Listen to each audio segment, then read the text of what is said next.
From fabric-covered biplanes to four-engine heavyweights dropping massive bomb loads, the RAF flew dozens of bomber types throughout World War II. Let's explore every British bomber that took the fight to the enemy, starting with the aircraft that held the line during Britain's darkest hours. Let's begin with the early war bombers that faced the Luftwaffe when Britain stood alone. Handley Page, Hayford. The Hayford was the RAF's last biplane heavy bomber, completely obsolete by 1939. Its furniture-style construction and fixed landing gear made it a relic of another era, Fairey Battle. The battle was a light bomber thrown into suicidal daylight missions over France in 1940. It suffered catastrophic losses against German fighters and was quickly relegated to training duties. Bristol Blenheim. The Blenheim was fast for its time but quickly outpaced by enemy fighters. This Blenny served in every theatre, pressing on despite mounting losses and inadequate defensive armament. Armstrong Whitworth Whitley. The Whitley flew with a distinctive nose-down attitude that gave crews an unsettling forward view. It launched the first RAF bombing raid over Berlin, though its slab-sided fuselage and underpowered engines limited effectiveness. Vickers Wellington. The Wellington earned the nickname Wimpy and became famous for its geodetic lattice construction. This fabric-covered framework could absorb incredible battle damage and still bring crews home safely. Handley Page Hampton. The Hampton gained the nickname Flying Panhandle from its narrow fuselage that cramped crew positions. Its slim profile made it vulnerable in daylight operations, forcing a shift to nocturnal missions. Continuing with the specialized variants that emerged from these early designs. Bristol Beaufort. The Beaufort developed from the Blenheim specifically for torpedo bombing operations. This coastal command workhorse hunted enemy shipping across hostile waters throughout the war. Blackburn Botha. The Botha was an underpowered failure that couldn't meet operational requirements. It was quickly withdrawn from frontline service and relegated to training squadrons. But Britain desperately needed true heavy bombers capable of carrying the strategic bombing campaign deep into German territory. The next generation would transform RAF Bomber Command into a devastating force. Next up are the heavy bombers that would carry Britain's strategic bombing offensive into the heart of Nazi Germany. Short Stirling. The Stirling became the first four-engine heavy bomber in RAF service, beating its rivals into operation. Its sturdy construction earned crew confidence, but a fatally low operational ceiling made it vulnerable to flak and limited its effectiveness over heavily defended targets. Handley Page Halifax. The Halifax arrived as the second of the heavies and proved remarkably versatile across multiple roles. This adaptable aircraft served with Bomber Command on night raids, Coastal Command hunting U-boats, and special operations dropping agents into occupied Europe. Avro Manchester.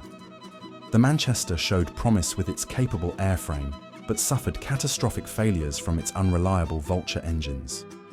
This twin-engine disappointment was quickly withdrawn, yet its redesign would birth the greatest British bomber of the war, Avro Lancaster.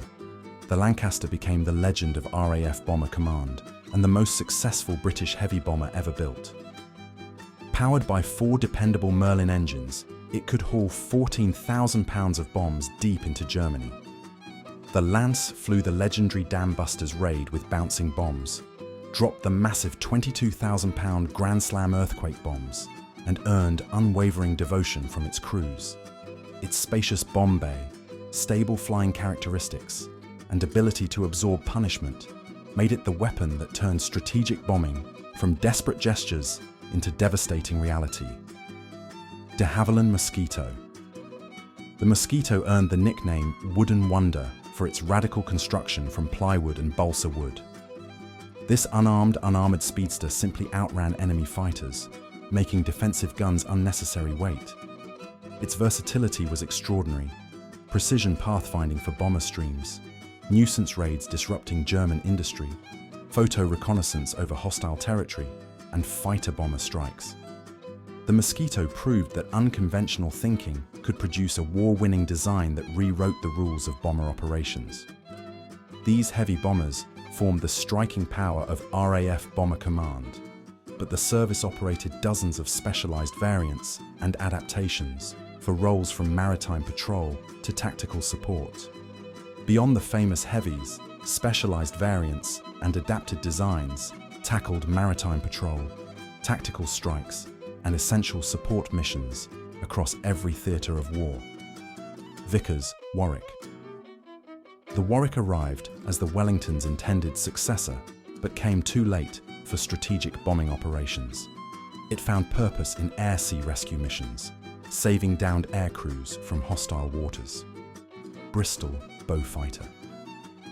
The Beaufighter evolved from fighter routes, but carried devastating bomb and torpedo loads against enemy shipping. The Japanese called it Whispering Death after its engine's distinctive sound preceded catastrophic anti-shipping strikes.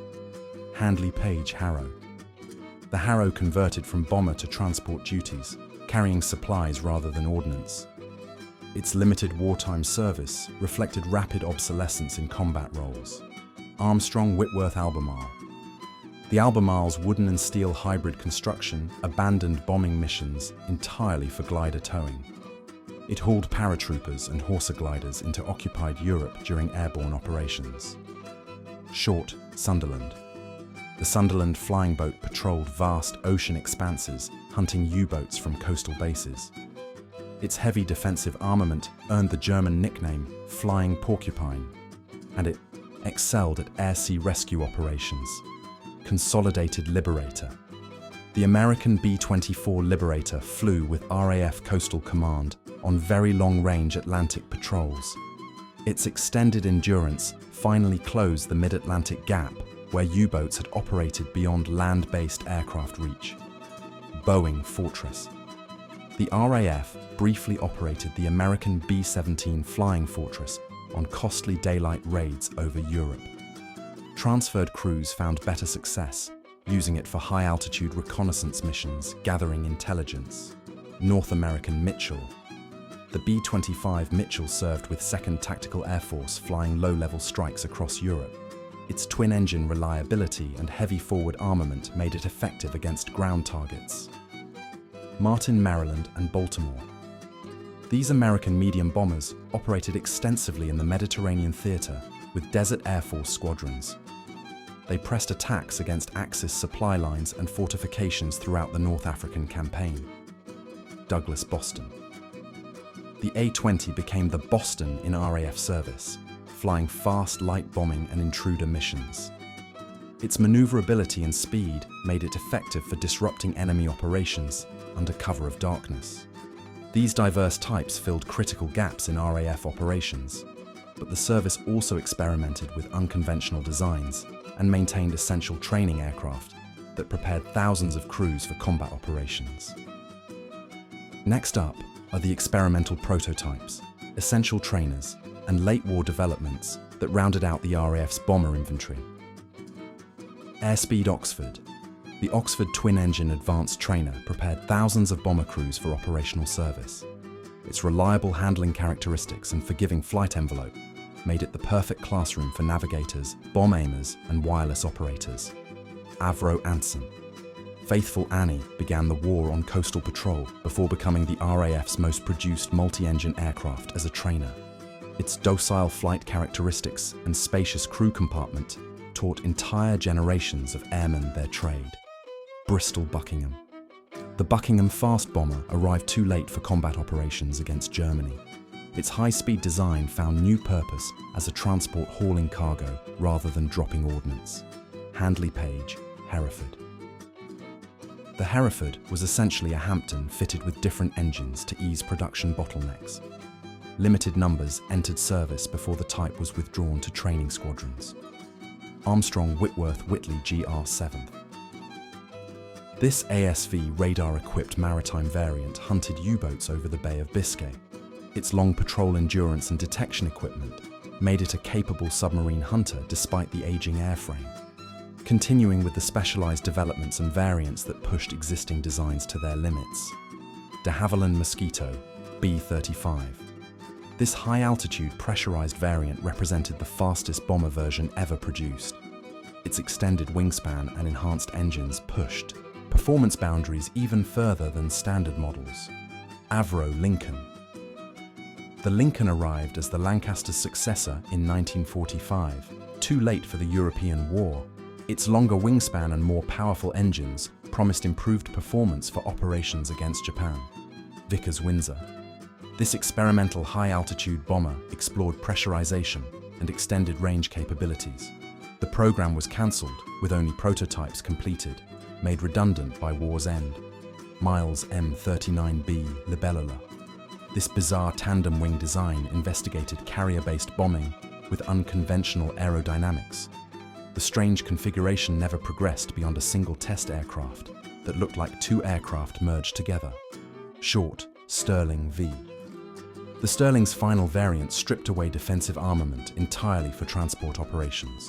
It hauled supplies and paratroopers during airborne assaults, ending its career carrying cargo instead of bombs. From the dam-busters Lancasters to forgotten experimental oddities, these aircraft carried the RAF's bombing campaign from desperate defense to strategic dominance. The variety of types reflected Britain's determination to find the right tool for every mission, whether dropping earthquake bombs on Germany or training the next generation of crews who would finish the job